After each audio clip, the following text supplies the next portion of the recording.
And what a broadcast this will be. Hello, Warriors, TGIF. How's everyone doing? Patrick, Dan, Dan, I know you had a pretty good week. Hope everyone did. Hope you guys caught a piece of the Canada, because this was the forecast of the week, the short up here. I know Dan did it. I know Blake did it. I know Steve did it. So pit potential on it was 280. I would say if you pulled out half of that, pat yourself on the back, okay? So when you have a 280 pip move, not too many people ride the whole deal. You know, there may have been reasons to get out. Maybe you took some here, you know, and you turn your back, and then there's windfalls. But, you know, great job if you took part of this move. You never took heat from Monday. Immediate gratification. This is what gives some people the idea that Forex trading is easy. But usually there's some heat, right? A little drawdown period, but this was a great call. A lot of good calls.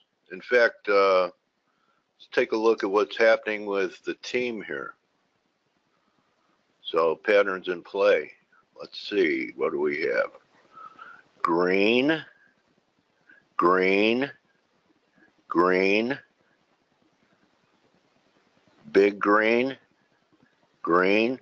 Greg is still long euro. I think euro's threatening the breakout. Maybe we finally get the breakout next week, guys. Because, I mean, how many times can we challenge this line and not get through it? Okay, coming in around 23.70 next week. We alerted everyone to gold, and Blake confirmed it the other day, even though we were down a little bit, that the metals had turned, part of it being the weaker dollar. Gold outperforming, but we spiked. Actually, gold bottomed on the equinox. So I tweeted out reversal candidates last week before spring, and I believe I had USD CAD, gold, Bitcoin, and the yen. So the yen's the only one that didn't manifest because it wasn't there yet. But I know that there are some more bearish views, and long term, I think, you know, we could go a lot lower. I've even thought about, you know, 92. But on the daily here, we're getting the third drive. All right. You need a higher close. You need it to do something right, but the divergence is glaring.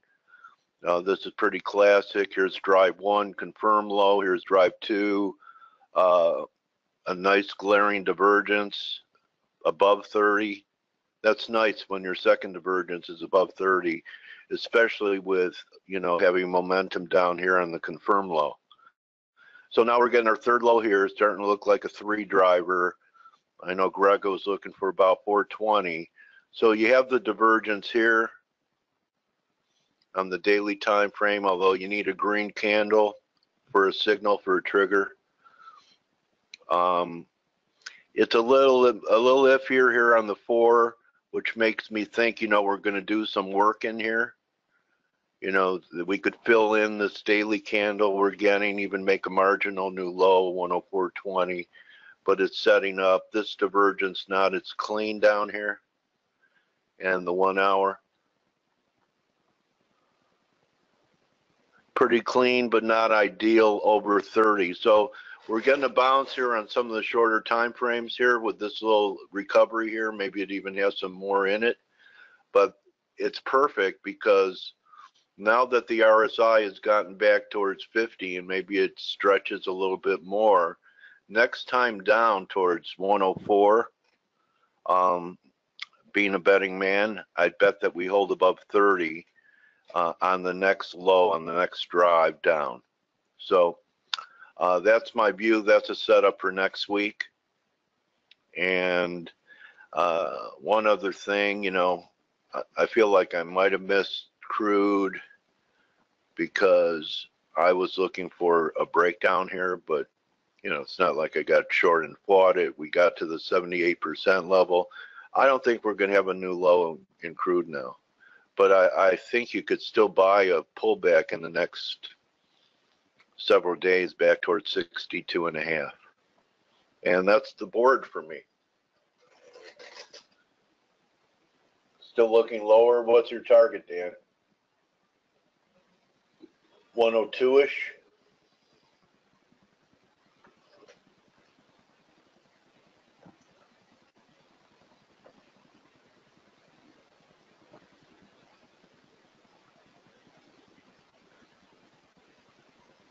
Okay, you're very welcome, Jose. 103, okay. That's possible. But I'm saying that the next, the next major move for 500 pips or so, maybe we go from 103 back to 108 before we fail again. So kind of late here to, I guess you could press it. There's another couple hundred pips. Thank you very much, Jose. So Jose, when he has time, likes to drop in. Jose, is it possible because we have fun in here too? Besides all the compelling stuff, the team and I, we laugh. It's part of it. You have to have fun too. Sometimes we take our trading too seriously. It's really what we do. It's not who we are. Okay, so I could put the whole thing in perspective for everyone in here. I went public with when I was diagnosed with cancer. It'll be 4 years this Friday. Okay, so, enjoy your life. Money comes and goes. Time is gone forever. And when you face your own mortality, you even get a keener sense of it to make it count. Still looking for my mission. I know part of my mission is helping people in the markets. Not sure that's all of it. And helping them with things to think about only because I've gone through some things. You can't learn experience. It only happens with the passing of time and living through stuff. So there's still plenty of time to do some scalping here. Fridays for me are, book squaring days and looking ahead days. And the weekends are the best time to do your work. Steve talked about it the other day. That way you're executing rather than analyzing on the fly. So when you look at your charts every day, you're thinking about, well, if it got here, what would I do? If it got there, what would it mean? So the weekends are a good time to set up what you're going to do for the week. I recommend watching Blake's week ahead video. Grega did a great one last week. If you listen to Grega, you caught a good piece of this S&P decline. I don't know if it's over or not. I missed it. And this is also a good time that if you haven't done it yet, to at least take a trial.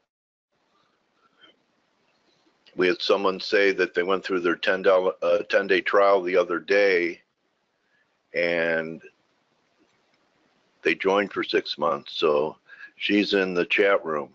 So, besides the great research on the website, there's another community behind the community. The chat room, it's our shadow face. It's when we haven't shaved for a day or so. And if you're a lady, you could go without shaving your legs for a day or so and be in our chat room. So with that, Blake. That's 100% not allowed. I'm sorry. Huh? They have That's to where shave? I have to draw the line. They have to shave their legs. Oh. Sorry. All right. I can't run my. I can't. No, I can't deal with unshaven legs. You metrosexual, you. So Not for guys. We're gonna have Andre here. Yeah. Later. So yeah, I'm pretty surprised. Or I'm pretty surprised that that's a wrong word. It's Friday. I'm pretty happy that Andre, and it is a nice surprise since it was a last minute get to come in and introduce himself. So so it'll be really a nice nice interview with Andre, and I'm excited to I'm excited for you guys and gals to hear him and get introduced to him and understand his approach to the markets and how he looks at things and the way he views things. So that's going to be really cool today. So Dale, it's been quite a volatile week. Wow. Volatility is good. Yeah. You know, volatility is great, and I have to say, hold on really quick. Let me do one thing, please. Just excuse me.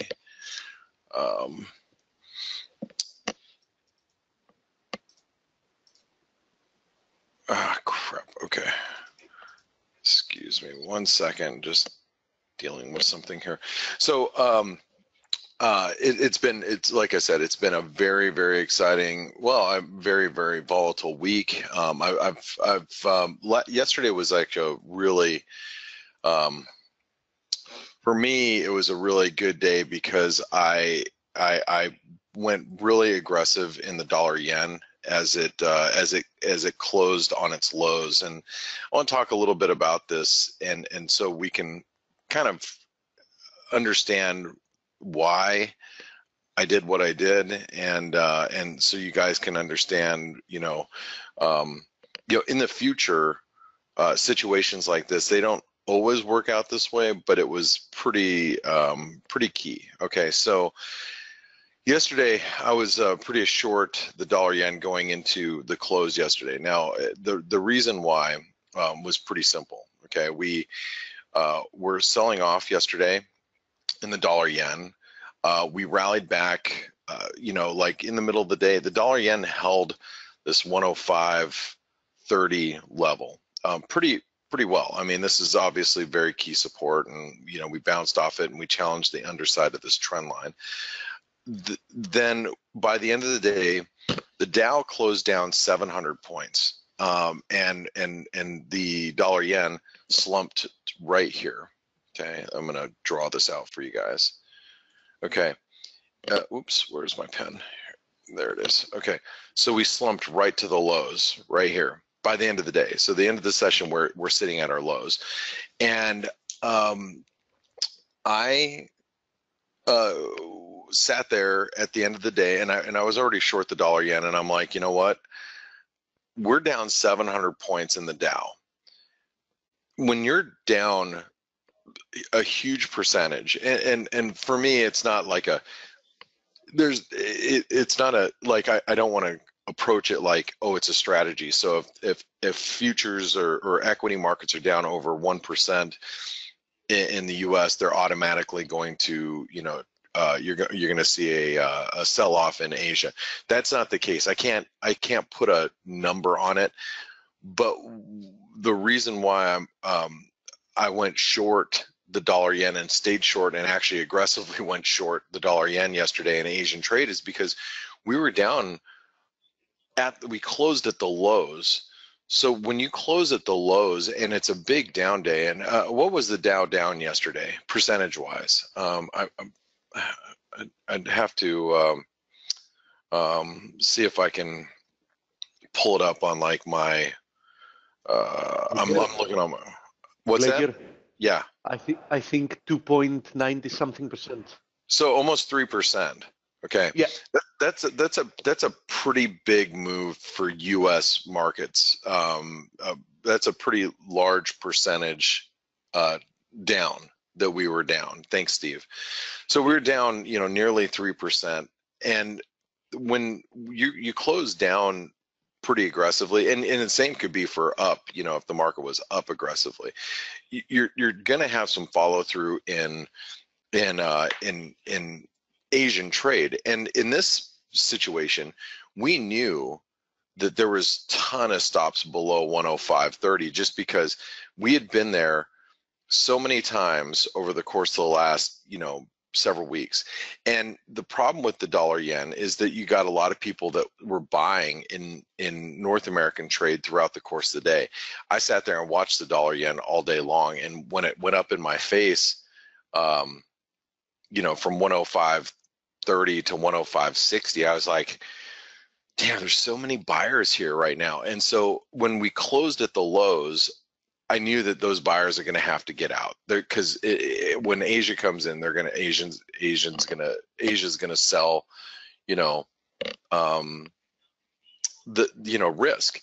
And so I just went aggressively short the dollar yen, And when we pushed through, 105, and I was obviously tweeting through all this because this was happening during what we like to call the witching hour. It's between Asian or North American trade and Asian trade, like early Australian, New Zealand trade, and the market, pushed through those stops. And when they pushed through those stops and we got to 104.85, I started just covering, and I didn't write it out all the way to the lows, but I started covering down there, and because I was so aggressive, I had a really good night in trading. So I did very well last night, and I'm very reluctant to get too aggressive at this point, and try to be too cutesy on my trading. I do think the dollar yen can come back to like 105.25, and I think that a move up here is going to be challenged with a lot of sellers. There's going to be a lot of people, excuse me, because it's Friday. I'm always yawning, so if I made you yawn, I apologize about that. There's going to be a lot of sellers up here because there's a lot of people that missed this move that are looking now to get out. Because if you look at the longer term outlook of the dollar yen now, we're looking like we're going down to 102, 101, could be lower.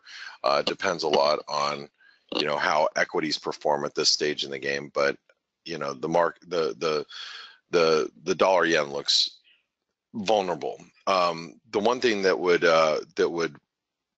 prevent me from wanting to be short the dollar yen at this from going into next week is a move back above like 106, which it's possible. I mean, maybe stocks bounce back aggressively today, who knows, but right now the dollar yen is vulnerable, and it had a really aggressive move lower.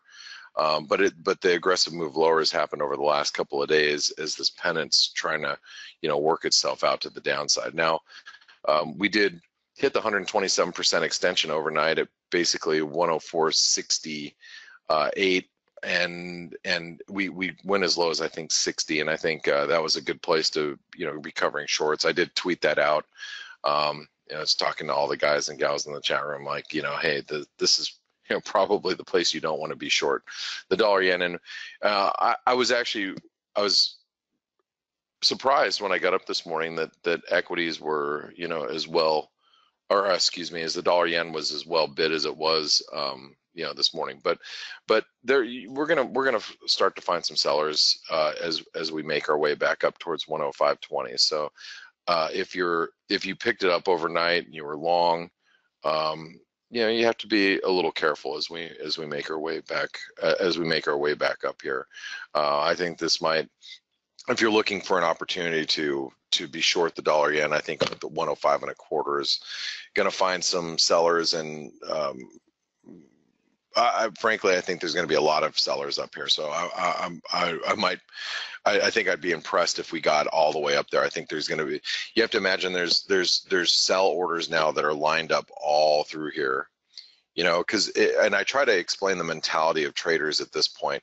Like, if I say I want to short at 105.25, okay, and I'm like, look, that's where I'm going to get short.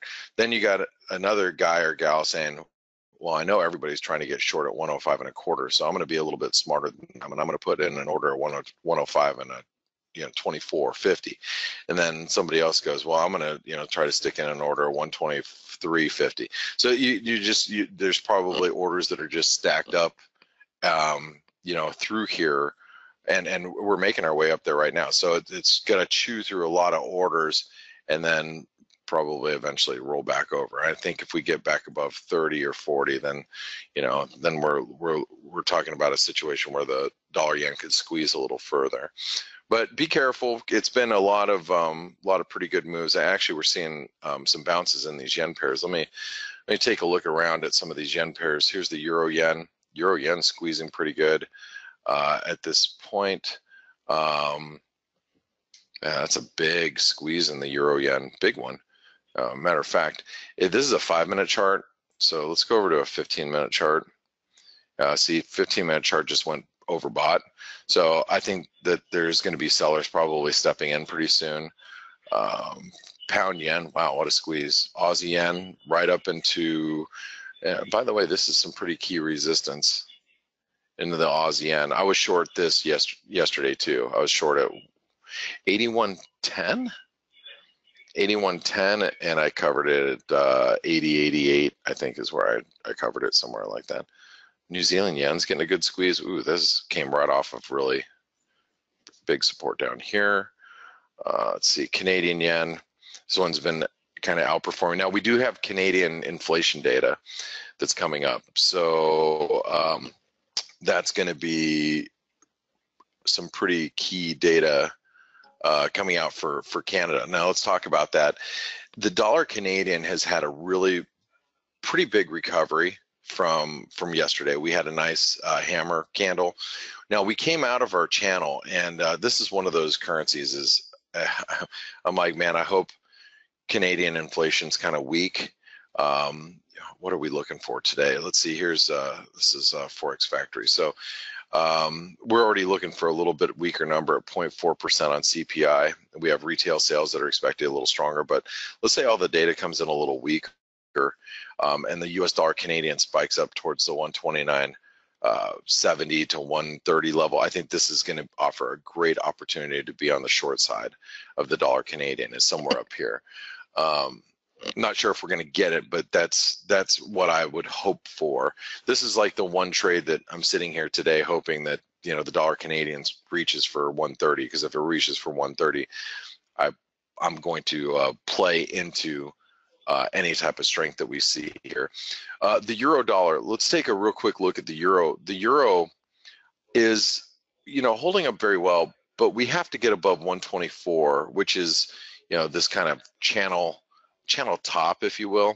We really got to get above 124 for the euro dollar to be bullish. But it's, you know, making our way up there. I mean, we're not too far away, and I have to, every time I look at the euro, and I was talking to the guys and gals in the chat room earlier this morning, and Nidish was like, he was like, hey, we were looking at this bias chart, and I make this every morning, and you guys can take a look at it. This is what I provide this for the guys and gals in the chat room. I do it myself every morning, just because I've been doing this, you know, since I first started trading. It's, you know, the reason why I brought it over to Wise Trade years ago is because for me, I'm just trying to identify, you know, what are going to be the best opportunities when I'm trading. So it's a great discipline, Blake. Yeah, never stop. Great discipline. No, yeah, thank you. It's something I always have done. And I did it this morning, and Nidish says, well, you know, it's not fair that all the other pairs, so many pairs are in range, and you have the dollar index that's bearish. And I'm like, well, the dollar index, as long as we stay below 91, I'm bearish. There's no reason for me to be not bearish while the dollar index is below 91, this big downsloping trend line. And I said, it's going to be one or two things that pulls down the dollar index. It's either going to be the euro dollar rallies above, you know, 124 or 126, which is a multi-year trend line up here, or, you know, the dollar yen continues lower. Either way, and those are the two bigger components of the dollar index. The dollar index is you know, in a downtrend, you know, and we'll have pairs like the euro that might be a little range bound right now while the dollar yen's attempting a big breakdown, or, you know, you go back last month, the dollar yen was sideways, but the euro dollar was rallying from 122 to 124. So, you know, either way, the dollar index is in a downtrend, and it's what currency pairs are, you know, keeping it in that downtrend. And right now, it's the dollar yen. The dollar yen breaking down. You know, we're bouncing right at this moment in time. The overall breakdown of the dollar yen is keeping that downside pressure on the dollar index currently. Now, if we get the euro dollar above 124 and the dollar yen back at 104.50, this dollar index is going to be trading towards 88. And that's something that I think we all should be aware of, because the dollar index still looks, you know, very vulnerable. And frankly, you know, frankly speaking, the dollar index, in my opinion, still looks like, oops, that's still looks like we're going to 84. I'm just, there we go. The dollar index still looks like it's going to 84. It's just, you know, it's not going to go there in one fell swoop. And all we're doing is we're consolidating for this next round. And if you look at this, you know, let me take that away for a second. And actually, you know what? I can do it. I'll do it like this. So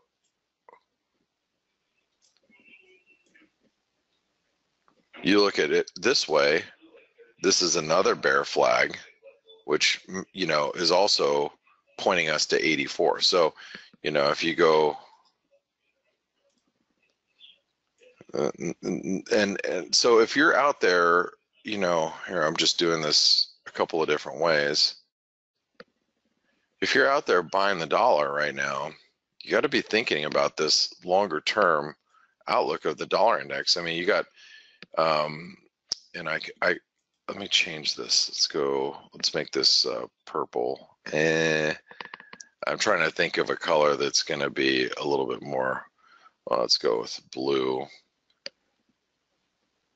You know, you got a flag pattern inside of a flag pattern, right? So you got a flag, another bear flag, and they all point to 84. And, you know, so if you're out there buying the dollar index and you're, you know, you got to take a look at these longer term charts and go, okay, well, you know, am I a salmon trying to swim upstream? And if I am, I'm probably going to die before I make it, right?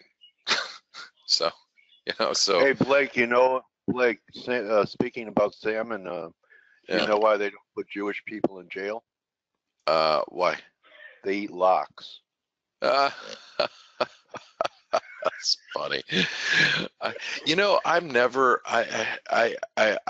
tried to eat bagels and lox, and I just can't do it. My wife, it's like one of her favorite foods, and I can't do it. We'll have to get you bar mitzvah first, and then. Yeah, you know, my son actually went to a bat mitzvah just a couple of weeks ago, and he had a great time. Anyway, all right, guys, I'm going to turn it over to you. Steve, are you around? Hey, mate. Yes, I definitely am. All right, I gotta step out for the Canadian data, but I'm gonna be here because I'm gonna jump back in when Andre's here. Okay, I eat lox. I'm sure you eat lox. All right, see you guys. TGIF. Absolutely. Bye, bye, Blake. Steve, when they imprisoned you, did you try eat any lox? No, sorry. I've never had the experience of being imprisoned. Okay. I'd rather keep that for the next lifetime.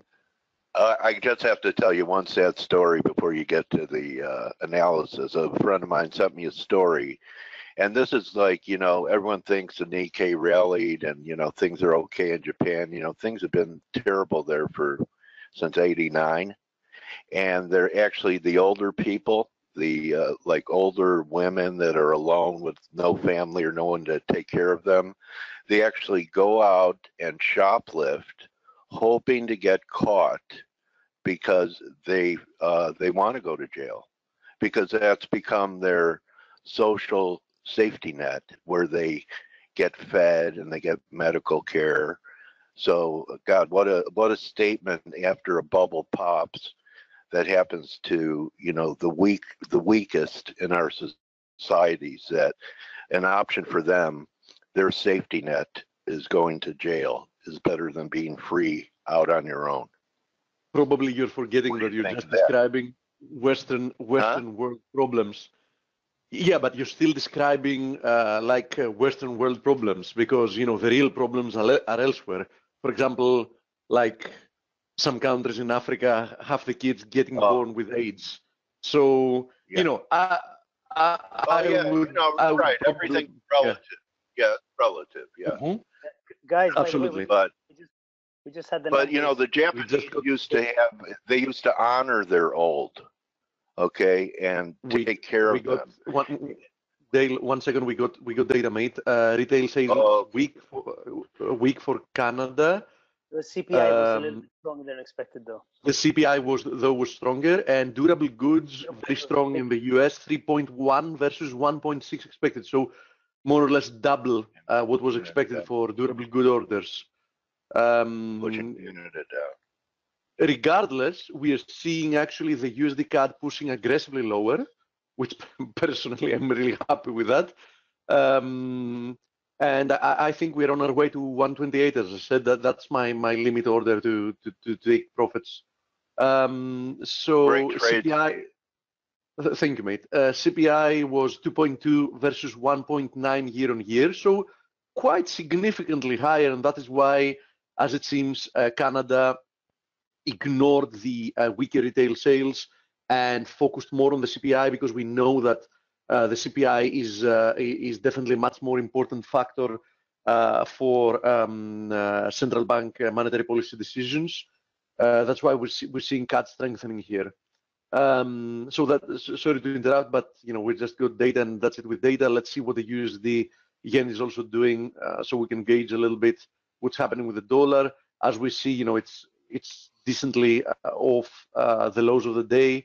It's actually almost trying to reach like the low of yesterday, and other than that, I'm not seeing much of a movement. Euro USD is a little bit higher, but it was even before the data. Same thing with the pound.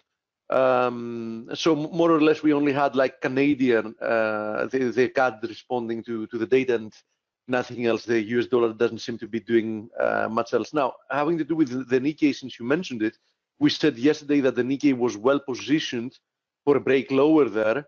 We saw that happening overnight, and we tagged the previous low we had here. But in my opinion, now that we closed below that 21,000 area, the risks are very high for a resumption of the move lower towards even perhaps the 19,000 area. Of course, the first target is 20,000. So I really think that the Nikkei is more or less broken. It should produce one more leg to the downside, as we were saying yesterday, and more or less the same applies for the DAX, the FTSE,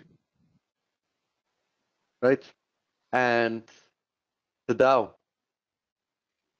So I think the Dow is looking good for a push lower towards the 23,400 area. The 200 daily moving average is there at the moment. It was also horizontal support. So I think it looks quite good. We should be, now that we broke below this triangle, I think that the chances of a continuation lower are much higher, obviously. So far we're seeing a nice response higher from the SPX. So the SPX still remains in a triangle. The previous time we got rejected from the 78.6 of the move lower. This time we didn't reach the 78.6. The overnight low was somewhere in between the 61.8 and the 78.6.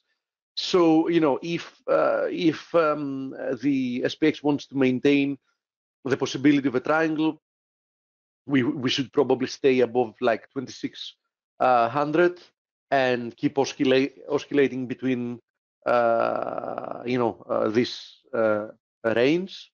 Otherwise, if we see a break below there, then we're looking for the possibility of another push lower, which was one of the two scenarios, towards 2480 or even 2400.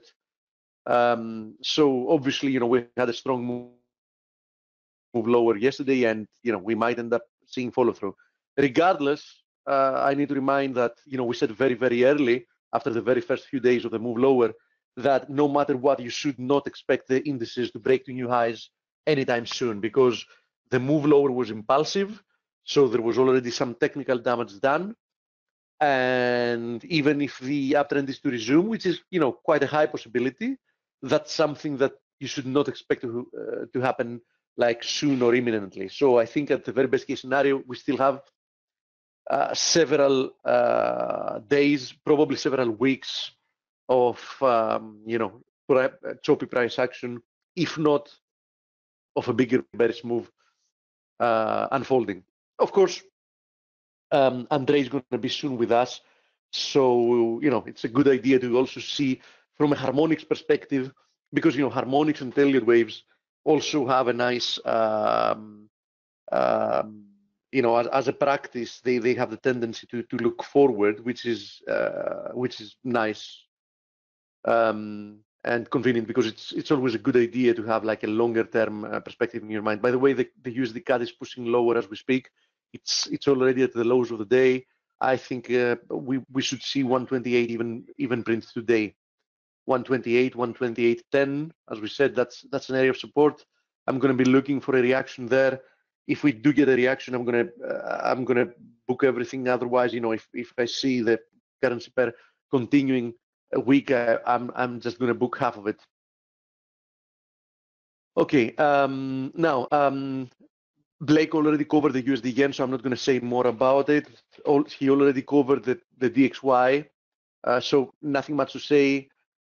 We remain in the middle of an expanding triangle. Any kind of formation like this is more or less a consolidation. As we said plenty of times, consolidations are usually continuation formations. So as he said, respecting the possibility of more weakness is prudent. Now, having to do with yields, we got a big move the past few days, but I need to remind you, yields seem to be breaking higher on Fed day, and then as you see, they got rejected, but they found support once again at this triangle, which means that the outlook that yields should move higher, or in essence the bonds should move lower, really hasn't changed. Simply speaking, even if you zoom out, you can see that this is the impulse, and this is a triangle. And what we've said plenty of times about triangles is that in the vast majority of the cases, triangles are continuation formations, right? So as long as the triangle support is holding here in yields, it's obvious that you should that you should expect a move higher, right? The chances are much higher anyhow for a break to the upside. As simple as that. So I'm monitoring this triangle. I'm mostly monitoring about the triangle support. As long as it holds, I do believe that we're going to see new highs in yields, which means new lows in bonds. And we were saying the other day as well that obviously bonds look extremely weak. The rebound has been extremely tepid, so nothing has changed here. Same with the bunds. They've rebounded in a stronger fashion than the treasuries have done, but this reaction higher has nothing impulsive to it. So I'm also expecting this to become a nice short. In particularly, I have to tell you that if I now see a daily close below 160.50 roughly, which will mean that we've broken below this channel and below this high here, I'm actually going to be considering selling them and participating in this market.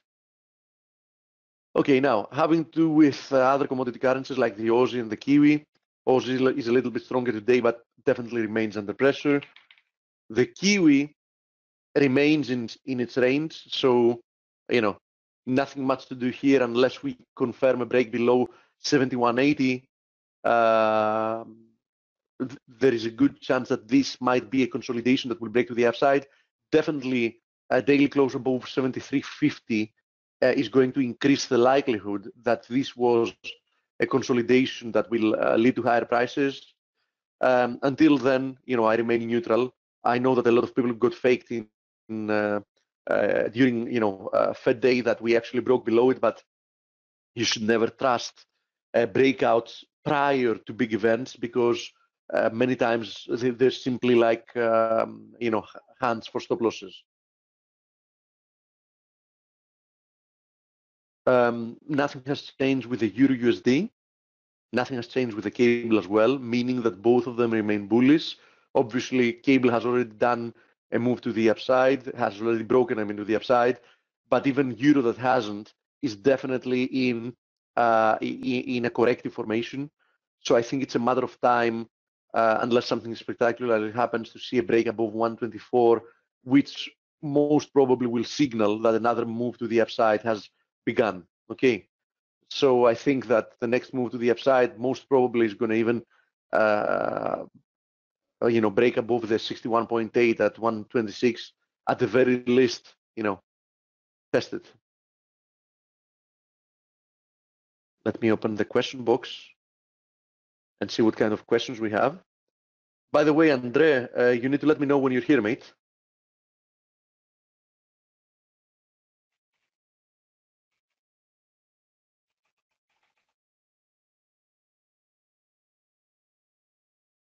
And let me know which name I should look you for with. Yeah, okay. Under which name have you logged in? So I can already make you a panelist.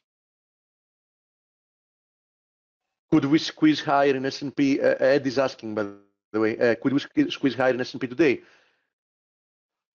Yeah, theoretically speaking, we can. I mean, we are already way above the lows of the day. But in all honesty, you should be careful here. And even if we push higher, I would be watching this 2690, 2695 area for resistance. So bottom line, I think that this is, even if we get a rebound, the most likely scenario, something like this. So I think any rebound towards this area is going to find plenty of sellers. So, buying and hoping for a break higher, I think it's extremely premature. We are still in a mode of selling the rallies and not buying the dips. Okay, Andrea, I found you. I'm making you a panelist already. There you go. There you go. Can you validate my audio, Steve? Hello, everyone. Hey, welcome to the party. Thank you very much. It's an honor to be here. Okay, give me a couple of minutes to answer a few questions, sure. Then it's all yours. Okay. Okay, thank you. Perfect. Let me see what other questions we have. Economic news this morning. Yeah, we just talked about them. Can retail really turn an instrument around? Yeah, actually they can on occasion. Blake spot on analysis on yen. Yeah, Blake was all over it, and Gregor was all over it, and we had predicted that there is at least one more push to new lows in the USD yen, and that's exactly what happened. Now, Andre is going to tell us what he thinks is going to happen from here, actually, now that we got a new low. Steve, could we have a look at the WTI? Absolutely. USD MXN, USD TRY. Okay, let's have a look at all of those. So, USD TRY. You remember, I was very, very adamant about what would happen with USD TRY. I said that it's a pair that trades in an extremely technical manner, right? Descending wedge, broke above it, rode it, found support, ascending channel, descending channel, and then we got a range. And I said that keep in mind that no matter which way we break from the range, we are definitely going to get follow through. And that's exactly what happened. We broke to the upside, which isn't really a surprise since this is an extremely well-established uptrend. Just look at this. I mean, it's one of the most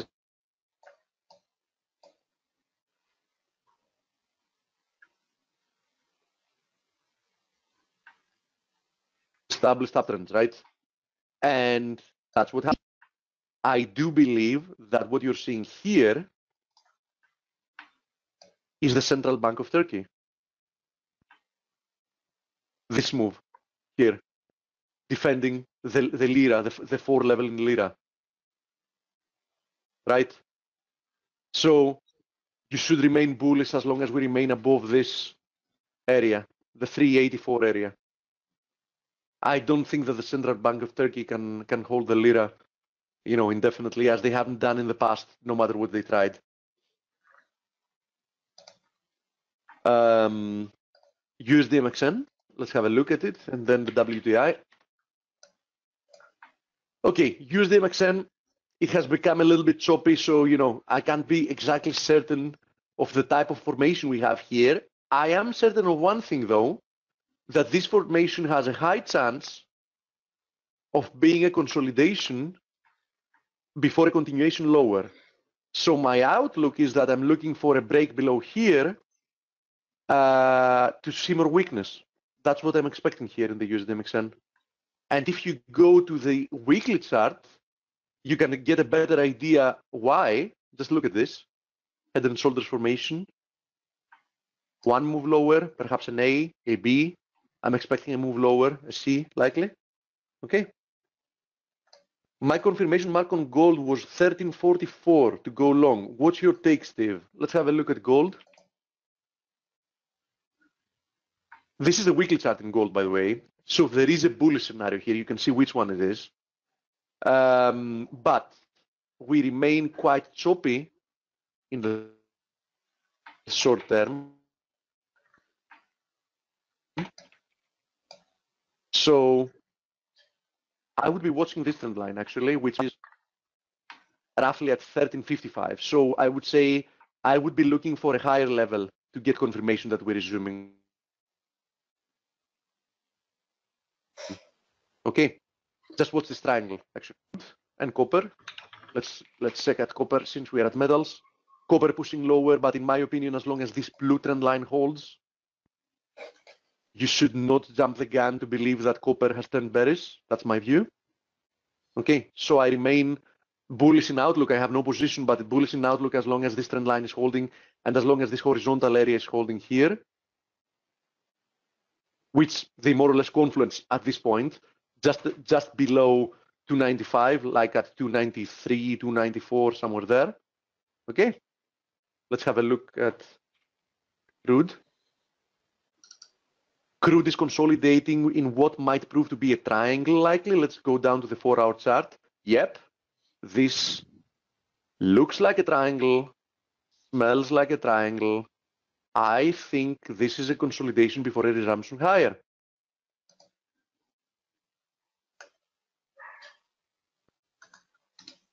So nothing has changed in crude. I'm looking for higher prices. Aussie yen.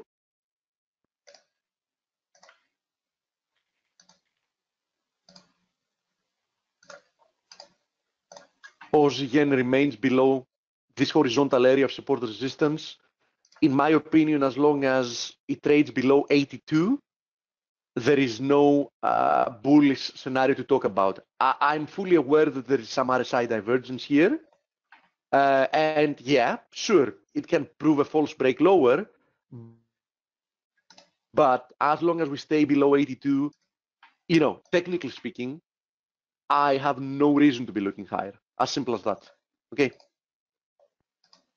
Okay, guys, thank you. Have a lovely week, but stick with us because Andre, which is our harmonic specialist and has one of the most beautiful charts you've seen, will take you for a tour in whatever you want to know. First of all, of course, Andre, you can go ahead and speak to us about what you have highest conviction in at the moment, and then I'm sure you'll be happy to answer questions for our friends here. Let me pass the screen to you. Thank you. There you go. Okay, show my screen. Let me try to. If you have multiple screens, you can choose which one.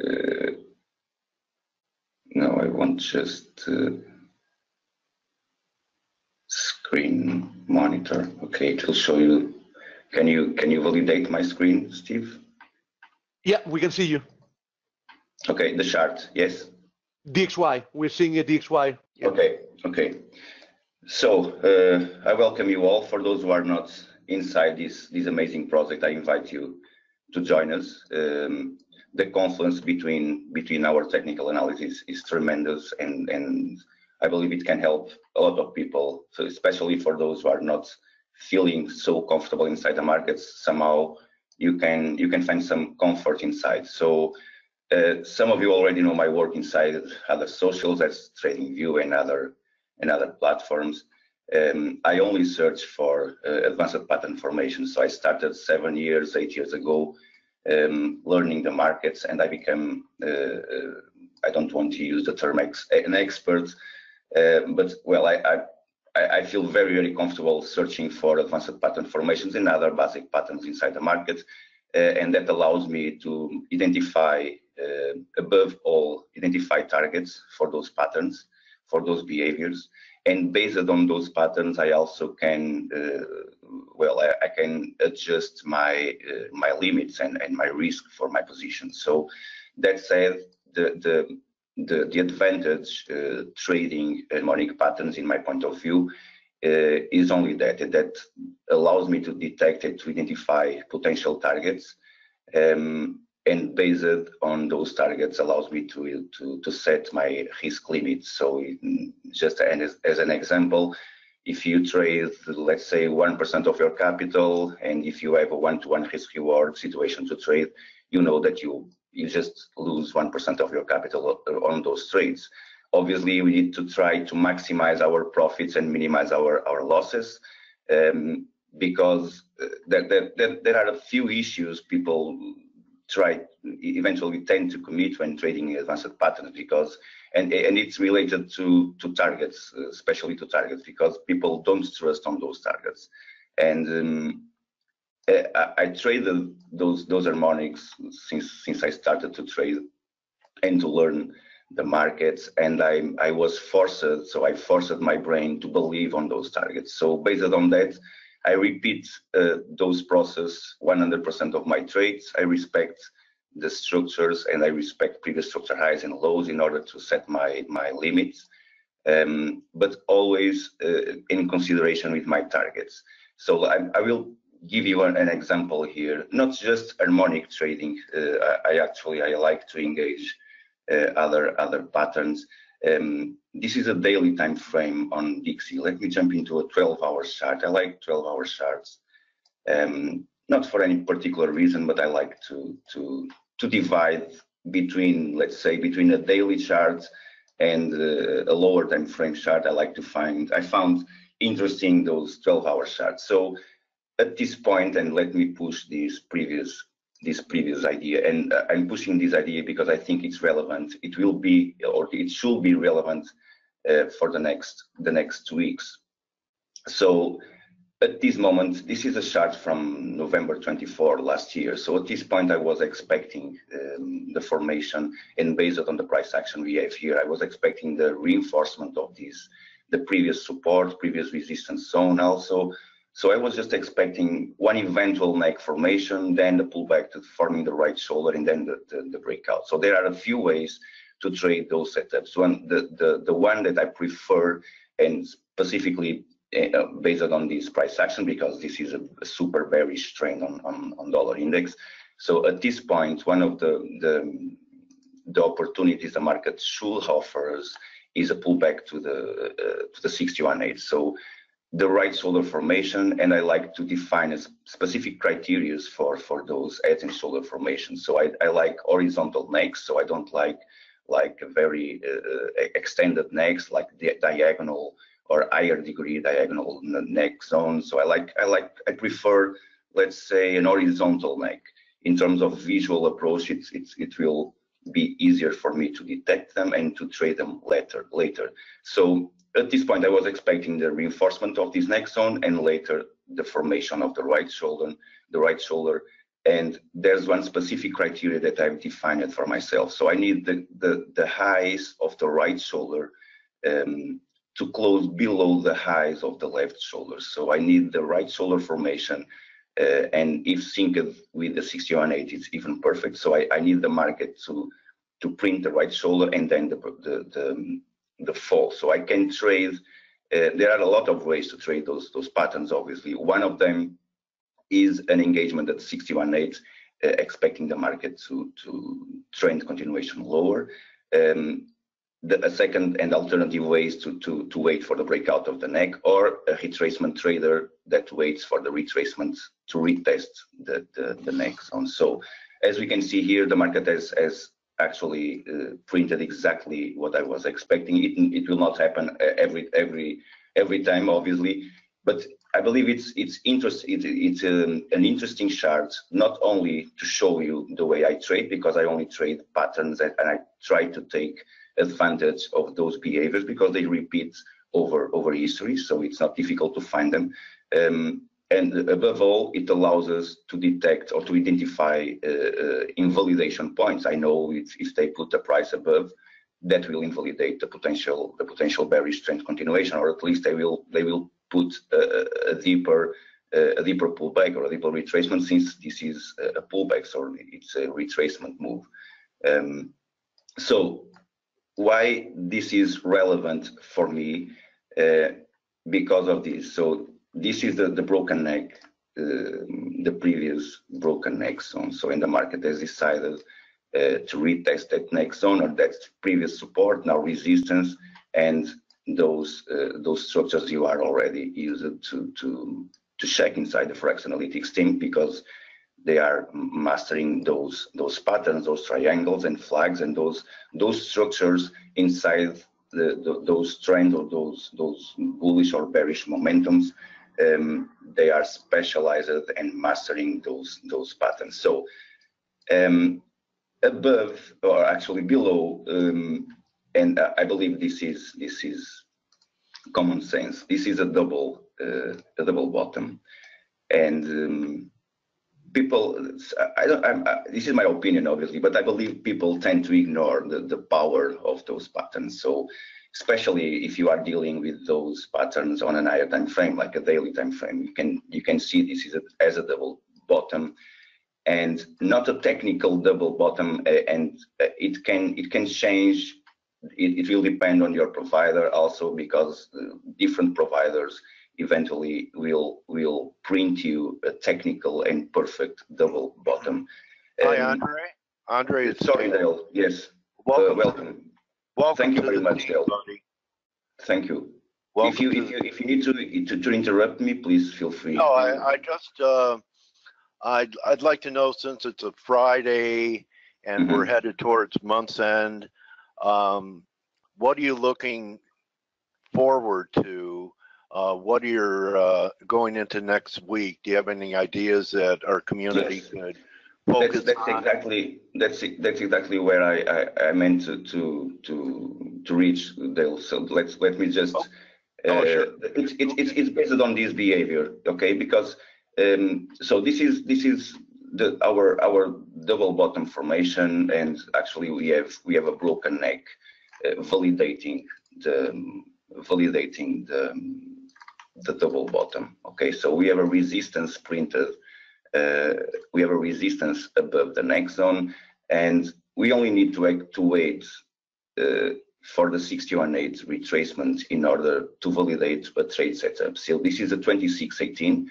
The 2618 is nothing more than a double bottom or a double top, followed by a 61.8 retracement. So obviously at this point, at these levels, we should wait and eventually go into a lower time frame and check market conditions, and eventually wait for a candlestick pattern formation or any other pattern in a lower time frame for a decent engagement. But again, it's a trade setup based on a reversal pattern, and it's a very powerful reversal pattern, a double bottom or a double top, followed by a retracement at 61.8. So obviously the golden ratio, and the resistance obviously must be printed above the neck in order to validate this shape as a double bottom. So what I'm expecting for the next week, and expecting not to reach this level today, it can happen. Obviously, this is a daily time frame. I will change again into a 12 hours. But at this point on Dixie, I will expect the 61.8 pullback in terms of patterns behavior. I will expect a 61.8, and I will see what the market will offer me there. Below there are other harmonic patterns before the markets eventually break these previous structural lows. If the market will respect them or not, I never know, but the patterns in terms of ratios, this is what we will have eventually at 88% retracement. Let me just say, obviously, we didn't, the market did not retrace to the 60-1/8 at this point, so I can validate, based on these recent shapes and this recent behavior, I can wait for the next eventual bullish pattern before breaking these lows. So obviously, at this point, we trade based on the fib retracement level. So we trade the fibs. We trade by default 38% retracement. So at this point, I'm not expecting a huge reversal. Okay, but I trade based on that price action. So if the price action offers me a low and a high, I will trade the retracement. I expect, we can expect a retest to the previous structure support zone if the market prints the bat pattern in order to keep above this previous structure low. So I'm expecting dollar, obviously this is a super bearish mega trend. So, but in terms of advanced pattern formations and based on those time frames, this is what I can expect. Obviously, a 60-1/8 pullback can project an ABCD pattern above, and I can show you that example on XPX 500. I published that chart today for the ForexAnalytix community. It's exactly the same thing as on dollar. A little bit different, obviously, but this is a double bottom broken. I was expecting this as a primary resistance level, but they pushed the price above, as Blake has mentioned. They were expecting the market to reach those levels close to the 78% retracement, deeper pullback, but a resistance. So we can validate that as a most recent resistance. Now we are breaking this bullish momentum, and now the price has found some support at 60-1/8. So double top, double bottom, broken neck, resistance above the neck, pull back to the 60-1/8 by default. Just taking in consideration this specific pattern, usually we can project this as a symmetrical ABCD pattern that will put the price at the new highs, but obviously there are other ways to trade those setups. One of them is using Fibonacci levels from this previous swing low, or using the structure, or eventually media average for those who are trading based on those media. So just a few, or a fast approach, how we should be disciplined in searching for those behaviors. So I try to take advantage just based on those patterns and nothing more. Obviously, the market can fail, and if the market fails to print me to engage in the bullish momentum from here below at 88% retracement, it's also a retracement reversal zone between the 78 and 88% retracement, both levels for different harmonic patterns. The 78% retracement is used for the Gartley pattern, the 88% retracement is used for the BAT pattern. There's also some confluence between the Gartley and the 78% retracement, the 127 extension. So there are different ratios, different patterns, eventually similar price zones, and below one of the patterns that I eventually like most, the shark pattern, because usually it's easy to identify. It's composed with three corrective waves structure followed by an impulse wave, and that's what can happen here. So it's a pattern that extends to the 161.8 from this very last swing, the swing that creates the most recent resistance. It's an extension between the 161 and 224. So those are the levels for the shark pattern to be printed after a three waves corrective structure. So Dale, I don't know if you want to interrupt me somehow, or Steve or Stelios, I'm not sure. Yes. I think we're just all mesmerized by your voice. I like. I like. Andre, by the way, welcome to the team, and as everybody here should probably know, obviously I have great admiration for your work. But you know, harmonic patterns are not the easiest of patterns to recognize. They're a little bit more. They're in my opinion, it takes a little bit more of a careful eye to see them. What's the easiest way for you to identify a harmonic pattern as it's developing? From like a naked eye standpoint? Well, I believe Steve has mentioned previously on a recent webinar. There are basic concepts on trading that people need to understand first before trying to trade harmonic patterns. What is an impulse wave? What is a corrective structure? No, because most of those patterns are forged after impulse waves. So the example, the crab patterns and the shark patterns usually are patterns printed with an impulse. So they finish with the impulse wave. So we trade the corrective momentum. So the bat patterns and the Gartley patterns as reversal patterns on trends usually are printed inside a corrective structure. Then we engage into an eventual impulse wave. So there are basic concepts that people need to understand first: structure, price action, and eventually candlestick formations. As an expert, I believe you are in better conditions to talk about that. But I believe time is your best friend on trading. You know, when crossing your learning, actually when you inside your learning curve or your learning journey, I believe time it's crucial. If you don't have time to learn the markets, you'll never be able to trade any strategy. So trading harmonic patterns it's very similar as trading candlestick formations or any other pattern. It will depend how you master the Fibonacci tools actually. And I believe we use Fibonacci tools inside different technical analysis. For those who are already familiar with the Fibonacci tools, searching for those ratios and for those retracement and extension levels, I believe it's nothing more. And actually, we have confluence between the basic technical analysis. Sometimes we have confluence between one harmonic pattern. When you search for one last extension, this is the chart from bonds.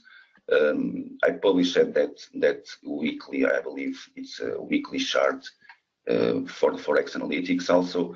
And this is the butterfly pattern, the orange pattern. This is a butterfly at 127, and look how the market has reacted once it crosses that level. So it has rejected to close the 127. It has created a very nice momentum here. We never know if the market will achieve those targets at 38% retracement. By default, the butterfly will offer those trades. But searching for those ratios are not the difficult part of the process, Blake. I believe you understand that. The difficult part is to trade them, and is to adjust our position size for those trades in order to not cross our limits, is to identify targets and to respect them. And because if I engage the market here, assuming a one-to-one risk reward, and this is just an example, and to be fast, I don't want to put people at sleep at this moment. But if you assume that if you engage the market with a one-to-one risk reward, and if you repeat this process over the next 400 trades, so I will search for daily or weekly, let's say, or a 4 hours time frame butterfly patterns. I will engage the market with all the times with a one-to-one risk reward situation, and I will set a 1% of my capital at risk. If you repeat this process over the next 400 trades, I believe it can be tricky because it's a one-to-one risk reward. Eventually, you'll become you can turn into a break-even trader. But let's imagine you can obviously minimize our losses, obviously. But let's assume this as default. If you re-engage the market for the next 400 trades, and if you get out from from half of your positions before your targets, you will see the markets reaching your targets, leaving money inside the market. The market will reach targets, but when the market rejects that trading idea, so if the market pulls back against you, you will not close your position too earlier. You will leave the position until the position until the stop hits. So you'll not abandon your position once the market starts to trade against you eventually.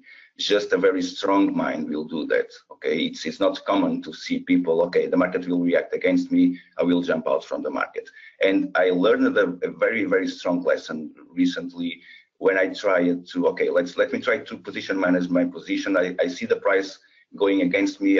Eventually I will jump out from this position. I will see situations where the market has respected my stop loss by 5 pips and then later resume in my direction. So I learned a very strong lesson.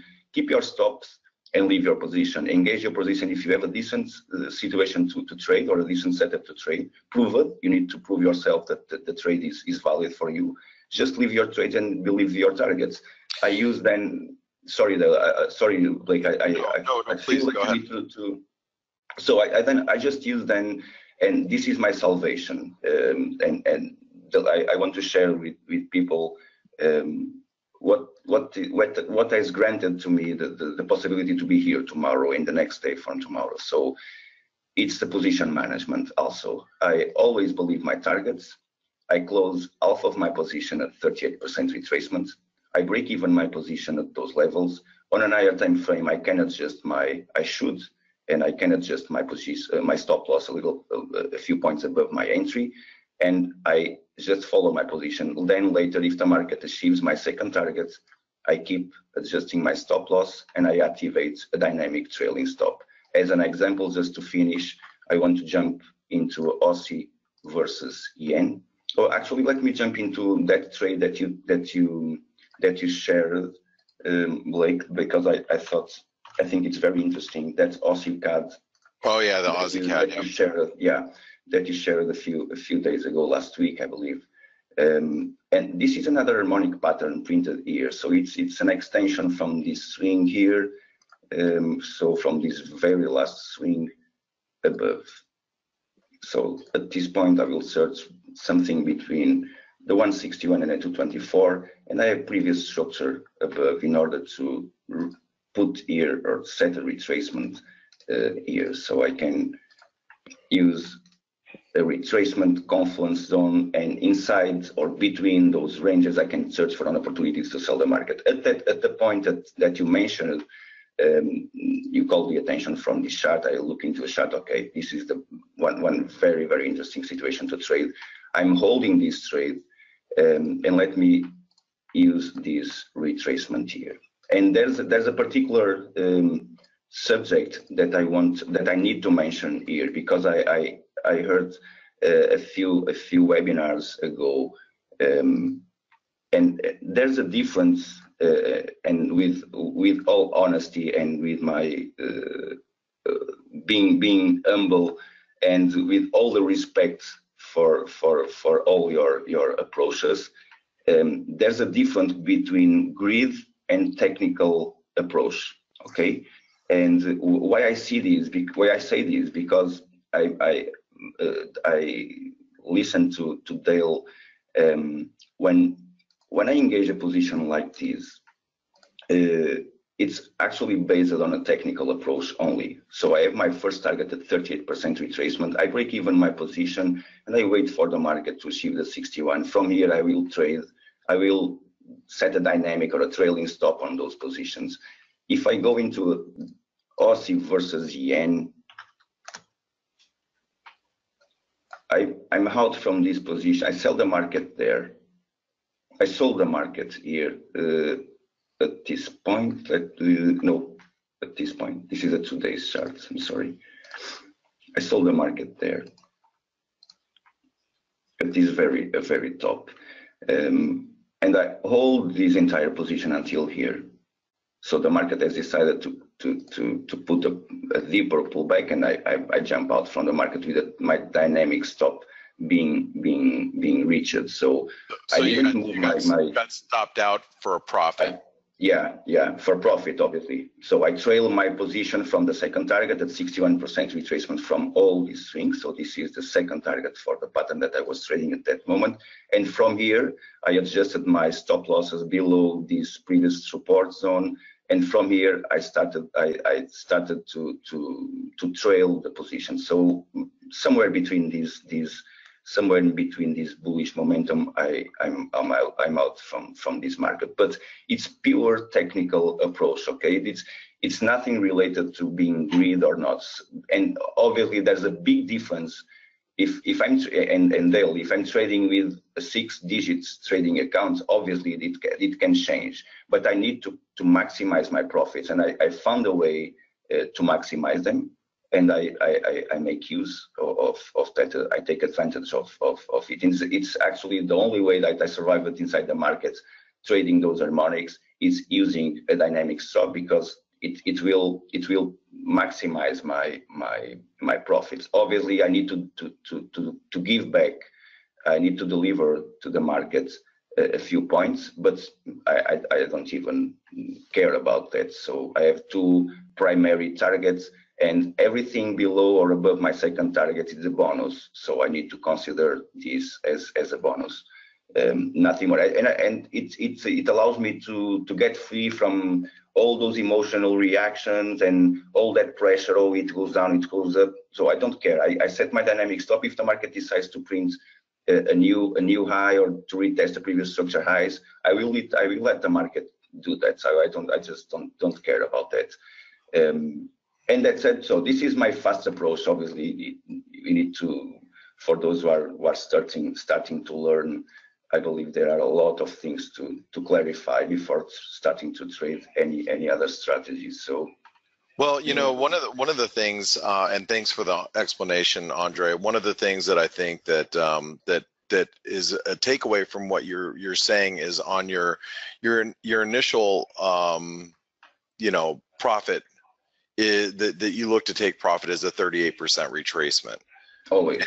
And that's a very good discipline, and it's something funny that I've never personally read from any books, but when I always asked, when there's a Gartley pattern or a butterfly pattern, which those tend to be the most common for me to trade, of a harmonic pattern. Those are always my first targets, and usually all I'm looking for is about a 38% retracement. Anything after that for me is gravy. Yeah, and if you look left to the previous structure, usually when those patterns complete, usually the 38% retracement is synced with the previous structure support or resistance. No. Yes. So above those levels, usually the market tends to trend a little bit higher. So or behind those levels. So above the 61.8.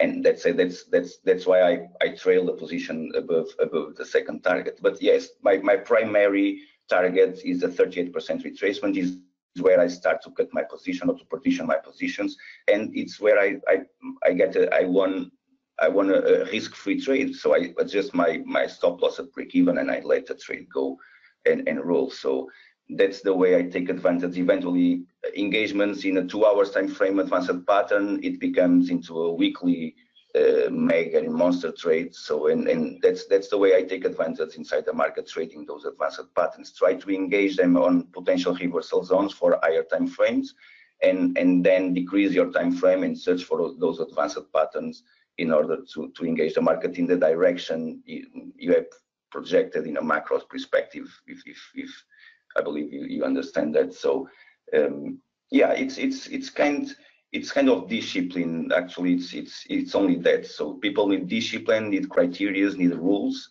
and for those who are trying to abandon their jobs because they hate their boss, the worst boss that you will have inside the market is yourself. So true. That's true.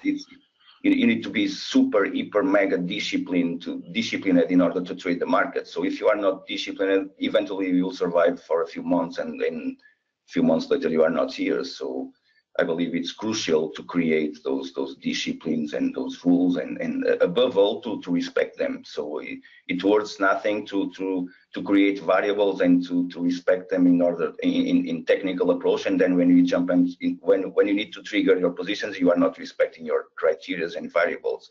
I know a lot of people, as you said previously, I know a lot of decent analysts, but when they need to trigger the positions, they commit a lot of mistakes. And it's not easy to stay disciplined at 100% of our trades. No, it's crucial to survive. It is, and it's like there's very few, and what I've come across over the years, and this is been rather interesting. There's very few people that are really good at analyzing, and are also equally trading, because typically the analysts, they don't have that discipline that you need for entries, and that's something that I, as a trader, that I've constantly worked on throughout my entire career. And if you think, being in the market for 20+ years, you should have perfected that.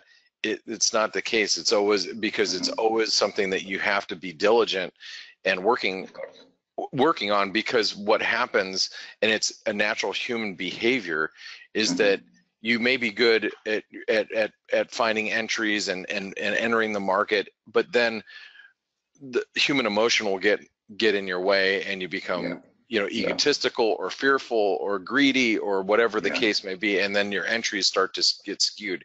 That's why I constantly have to take a step back. I have to take a step back and reevaluate what I'm doing constantly. It's not something that is ever I fixed it and I'm done and I move forward as a trader.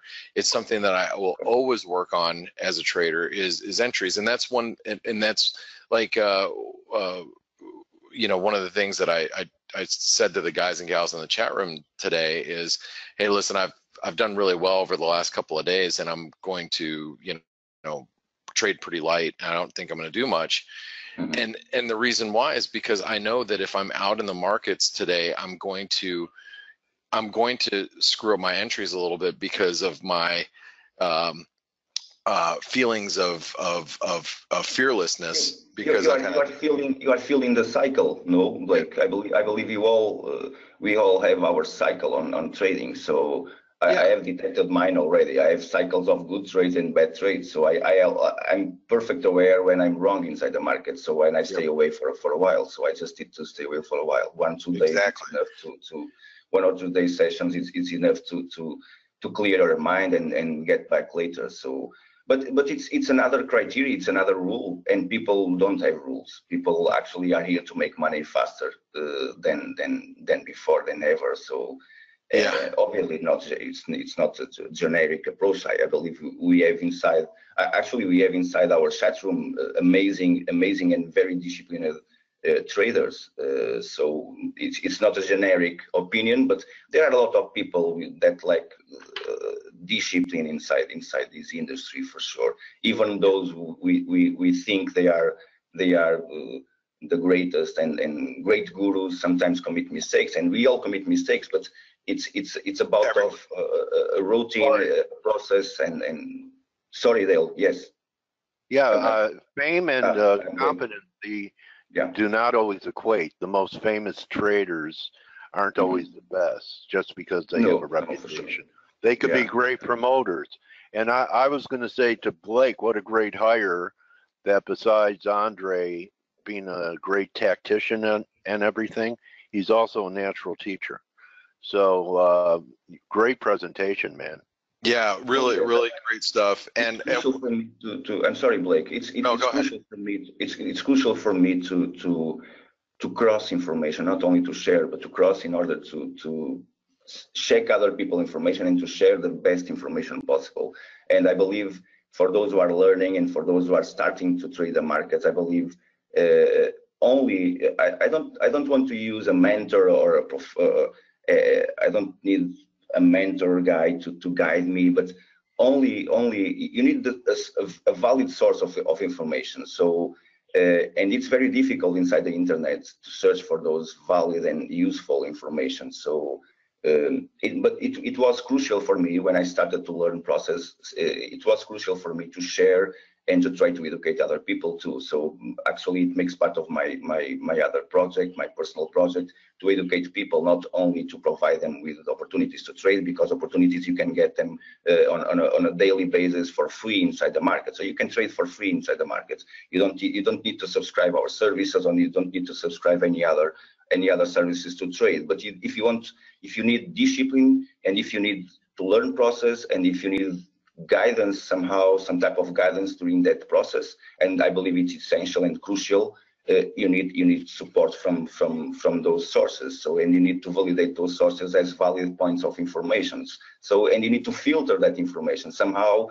The information that I'm sharing with you, it will not be useful for some people personalities, so eventually other people will find more useful, and they will filter that information too. So, but it was crucial for me to try to share my point of views, because it allows me to keep disciplined also. So sharing information is not only to share and also to educate other people. It allows us to keep disciplined and very, very strict in our mindset. So people ask why I do this, and I tell people I do it because it keeps me straight. Yeah. It keeps me completely. It keeps me. I know I'm delivering information to a large group of traders who are listening in, and I want to make sure I'm delivering the best information possible. Right, which in turn makes me a better trader, because then I adhere to what I'm talking about, and I do much more thorough analysis. So it's kind of a win-win, and I think that's exactly what you're saying. Yeah, and that's why I embraced your project with amazed, because I was not expecting, that may be true, I was not expecting the ForexAnalytix to contact me in this direction, but it's an honor for me to be part of this project, because you all have amazing work inside, and well, I'm amazed with your project, and it's an honor for me to belong to this team. It's amazing. Well, also. We're proud to have you as part of it. So with that being said, I'm going to turn it back over to Dale. Andre, sure. Thanks for spending the time here. I've got to get back to my Friday trading day. Thank you so much, Dale. I'm going to pass it over to you. And have a nice week, Blake. You too. Nice week, Andre. Thank you so much, Andre, and always feel free to drop in anytime you see something you want to share. Just jump in.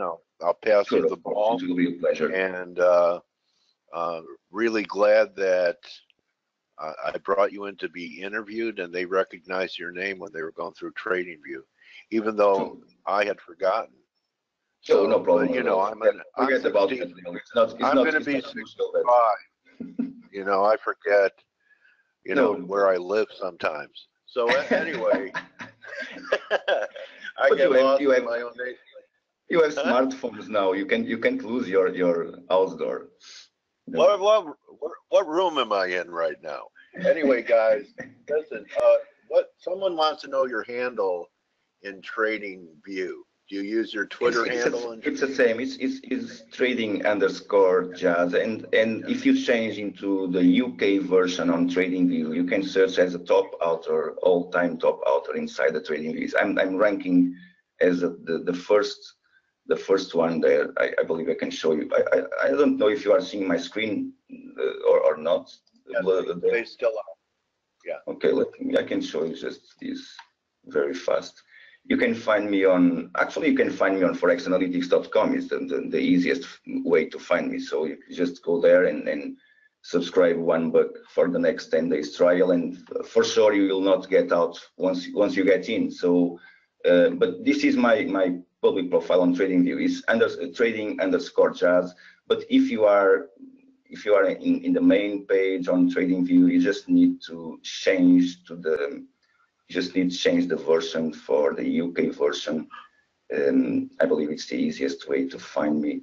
My browser. Why the handle TradingJazz? Is that your favorite? I don't know, though, because yes, I love jazz. I love trading, and once I created this profile, it was just for fun. But Well, yeah, it is what it is. Nothing in particular. But in uk.tradingview.com, you can change. If I'm not in the front page, you can change for top authors of all time.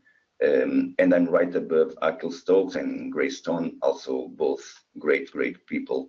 But I'm ranking above those people there, and you can click and jump inside my public profile there. And obviously, and again, join ForexAnalytix.com because it's a must, you know. So it's all for today, Dale. No. Okay. Thank you, Andre. Okay. Have a Thank great you very weekend, much. my trading warrior brother. You too. Thank you very much. It's a pleasure. The same goes to all of the FACE members. Next week, at the end of the week, will be our 1-year anniversary. I hope that our mission of building up and edifying traders has been accomplished, and many of you over the last 12 months.